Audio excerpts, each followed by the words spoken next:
Student, today we are going to do the corporate tax planning question based on partnership firm. corporate tax planning का question जो partnership firm का है, partnership firm पे based है, वो हमें कर रहे हैं हम। तो हमें इसमें ये देखना है कि वेदर क्या पार्टनरशिप फर्म को इंटरेस्ट ऑन कैपिटल और remuneration to each partner high rate में पे करना चाहिए या कम रेट में पे करना चाहिए to reduce its tax liability. अपनी टैक्स लायबिलिटी को कम करने के लिए क्या पार्टनरशिप फर्म को इंटरेस्ट ऑन कैपिटल और रेम्युनरेशन जो है वो कम पे करना चाहिए या ज़्यादा पे करना चाहिए। ठीक है, तो हम इस क्वेश्चन से ये फाइंड आउट करेंगे। तो a firm consist of 3 partners A, B and C with equal profit sharing ratio. They have contributed, equal profit sharing ratio है इनका तीनों पार्टनर्स का। दे हैव कंट्रीब्यूटेड, तीनों ने 2 लाख कंट्रीब्यूट करें ईच एज कैपिटल, मतलब तीनों ने 2 लाख कैपिटल कंट्रीब्यूट करी। तो तीनों का कितना हो गया, 6 लाख टोटल कैपिटल फर्म में कंट्रीब्यूट की है, 2 लाख पर ईच ने। ठीक है, the profit of the business before interest on capital and remuneration to partner is 10 lakhs। Profit जो फर्म का है वो जो है पहले रेम्युनरेशन और इंटरेस्ट ऑन कैपिटल देने से पहले 10 लाख है, मतलब इसमें अभी इंटरेस्ट ऑन कैपिटल और रेम्युनरेशन डिडक्ट नहीं हुआ है। From the tax point of view suggest them whether they should pay interest 10% per annum on capital to each partner और रेम्युनरेशन टू 1,20,000 ये पे करना चाहिए, या उनको high rate of interest on capital pay करना चाहिए और रेम्युनरेशन ज़्यादा पे करना चाहिए। इन दोनों में से क्या ऑप्शन फर्म को ऑप्ट करना चाहिए कि उसकी टैक्स लायबिलिटी कम से कम हो, ये हमें इसमें फाइंड आउट करना है। ठीक है, ना here we are going to compute the tax liability of firm. हम पहले फर्म की टैक्स लायबिलिटी कंप्यूट करेंगे दोनों ऑप्शंस में, ए ऑप्शंस में और बी ऑप्शंस में। फिर हम पार्टनर्स की टैक्स लायबिलिटी को कंप्यूट करेंगे एंड देन हम कंक्लूजन फाइंड आउट करेंगे कि क्या फर्म को high rate of interest on capital pay करना चाहिए या हाई रेम्युनरेशन पे करना चाहिए या कम पे करना चाहिए पार्टनर्स को। ठीक है, these are 2 option A and B. Profit क्या है, 10 लाख है, दोनों ऑप्शन में 10 लाख है। इंटरेस्ट ऑन कैपिटल, ठीक है ना, कितनी कैपिटल है, 6 लाख, 2 लाख तीनों ने कंट्रीब्यूट की है, तो टोटल 6 लाख है। 6 लाख पे 10% है 60,000, ठीक है, फिर 6 लाख पे 12% है 72,000। ये हमने इसमें से प्रॉफिट में से डिडक्ट कर दिया, बुक प्रॉफिट आ गया। ठीक है ना, अब ये हमारा प्रॉफिट है। ठीक है, अब इसमें से रेम्युनरेशन हम दे देंगे, इंटरेस्ट ऑन कैपिटल पार्टनर्स को पे हो जाएगा, रेम्युनरेशन पे हो जाएगा, जो बचेगा उस पर टैक्स निकाला जाएगा। ठीक है ना, रेम्युनरेशन कितनी हो गई, अब रेम्युनरेशन निकालने का तरीका क्या है, फर्स्ट 3 लाख पे 90% हम लेंगे, 2,70,000। ठीक है, 2,70,000 या 1.5 लाख, दोनों में जो हाई होता है वो लेते हैं। ठीक है ना, तो यहाँ पे हमारा 2,70,000 है। ठीक है, ठीक है, ये कैलकुलेशन मैंने जो नोट्स दिए थे आप लोग को, उसमें ये कैलकुलेशन दिया हुआ है। ये पूरे नोट्स को आप पढ़िए तो आपको ये क्लियर हो जाएगा। बुक प्रॉफिट यहाँ पे 3 लाख का 90% 2,70,000 या 1.5 लाख, उसमें जो हाई होता है वो हम लेते हैं एज डिडक्शन। ठीक है, नाउ फिर जो इसका हमारा जो 5,80,000, 5,80,000 जो है उसका, सॉरी नॉट 5,80,000, ये बुक प्रॉफिट का बुक प्रॉफिट का फर्स्ट 3 लाख पे 90% 2,70,000, 2,70,000 और 1.5 लाख में जो हाई होता है वो हम लेते हैं एज डिडक्शन। ठीक है, अब 9,40,000 में से 3 लाख डिडक्ट कर दिया, कितना आ गया, 6,40,000। 6,40,000 का 60% आया 3,84,000, इन दोनों को ऐड कर दिया, आ गया 6,54,000। ठीक है, ना इसको हम किससे कंपेयर करेंगे, जो पार्टनरशिप डीड में रेम्युनरेशन दी है।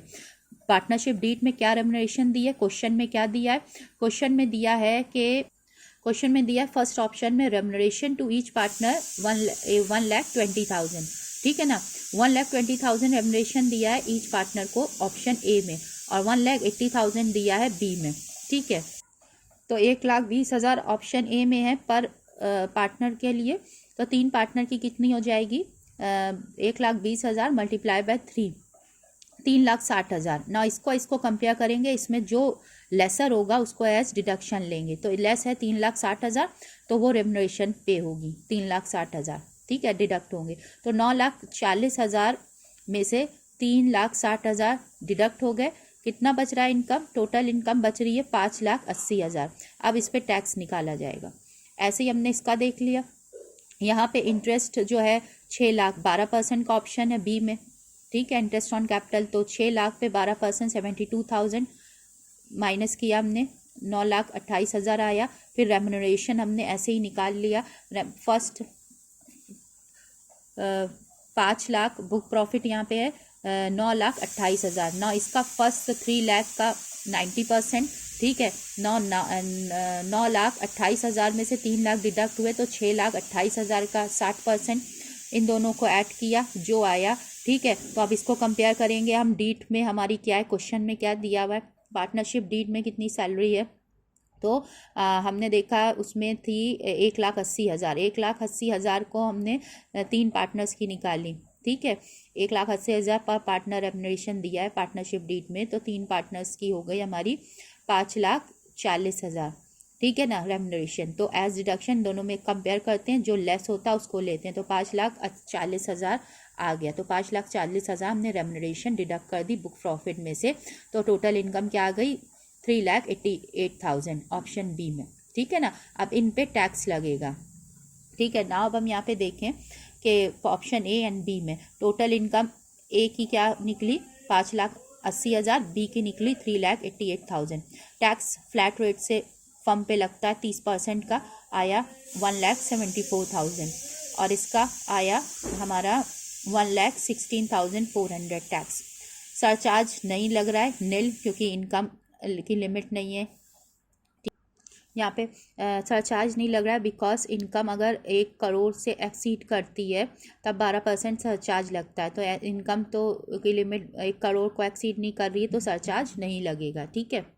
ये भी मैंने नोट्स में आपको दिया है, तो सी ऑल डैट नोट्स, ठीक है। Then cess 4%, high education cess 4% हमारा आया इस पे 1,74,000 पे 6,960, और इस पे आया 4,656। तो टैक्स लायबिलिटी टोटल इसकी आ गई 1,80,960, और इसकी आई है 1,21,056, ठीक है ना। तो अब हम कंपेयर करें किस ऑप्शन में टैक्स लायबिलिटी फर्म पे ज़्यादा आ रही है, तो हम देख रहे हैं ऑप्शन ए में, जिसमें इसने जो है फर्म ने इंटरेस्ट और रेम्यूनरेशन कम पे किया था, ठीक है, कम रेट से पे किया था, उस पर टैक्स लायबिलिटी ज़्यादा आ रही है। और ऑप्शन बी में जिसमें फर्म ने इंटरेस्ट और रेम्यूनरेशन ज़्यादा पे किया था पार्टनर्स को, उस पर टैक्स लायबिलिटी कम आ रही है, ठीक है ना। तो हमने यहाँ पे देखा, ठीक है। नाउ अब हम यहाँ पे टैक्स लायबिलिटी और पार्टनर्स की देखें क्या आ रही है, ठीक है। तीनों पार्टनर्स की ए बी एंड सी की, केस ए में भी केस बी में। केस ए में जब उसने फर्म ने इंटरेस्ट और रेम्यूनरेशन जो है वो कम रेट पर पे किया, बी में जब ज़्यादा रेट से पे किया है इंटरेस्ट और रेम्यूनरेशन, ठीक है। रेम्यूनरेशन क्या है, तीनों को 1,20,000, ठीक है, पर फिर इंटरेस्ट जो हमारा आया था 20,000 20,000 20,000 60,000 था, तो तीनों का 20,000 तीनों को इंटरेस्ट मिला, टोटल 60,000 था, ठीक है। तो ये दोनों ऐड हो गए, तो ये आ गई इनकम ऑफ पार्टनर्स। तो ईच पार्टनर की ये इनकम आ गई। Tax nil because 2.5 lakh exemption limit है, तो हमारी एग्जेम्पशन लिमिट से भी कम है, तो यहाँ पे टैक्स नील हो गया, ठीक है। Total tax of the firm and partners क्या हो गया ऑप्शन ए में, ये तो फर्म का टैक्स हो गया, पार्टनर्स का नील हो गया, तो टोटल टैक्स लायबिलिटी क्या हो गई ऑप्शन ए में 1,80,960। नौ केस बी हम देखें, केस बी में क्या है, तीनों पार्टनर्स की हम इनकम को निकाल लें। रेम्यूनरेशन इसमें 1,80,000 ईच पार्टनर्स को दी जा रही है केस बी में। इंटरेस्ट हमारा 72,000 टोटल था ना, उन तीनों को तीनों में कितना था 24,000 24,000 24,000, ठीक है, ठीक है। तो इनकम कितनी आ गई, इनकम इनकी निकल के आ गई तीनों की बराबरी है कितनी, 2,04,000, ठीक है, ये इनकम निकल गई। टैक्स एग्जेम्पशन लिमिट से कम है तो नो टैक्स नील, ठीक है। Now total tax of the firm and partners क्या आ गया ऑप्शन बी में 1,21,056। तो हम यहाँ पे कंपेयर करें, ऑप्शन ए में टैक्स लायबिलिटी ज़्यादा आ रही है 1,80,960 आ रही है, और ऑप्शन बी में टैक्स लायबिलिटी कम आ रही है। इट मीन्स यहाँ पे कंक्लूजन क्या निकला है कि फर्म को रेम्यूनरेशन और इंटरेस्ट हाई रेट से पे करना चाहिए फर्म पार्टनर्स को, ठीक है, to reduce tax liability. Tax liability को रिड्यूस करने के लिए या टैक्स को सेव करने के लिए firm should pay higher rate of interest on capital and high remuneration to partners. High remuneration और हाई ज़्यादा इंटरेस्ट पे करे पार्टनर्स को अगर फर्म, तो उसकी टैक्स लायबिलिटी कम हो जाती है। ठीक है, थैंक यू।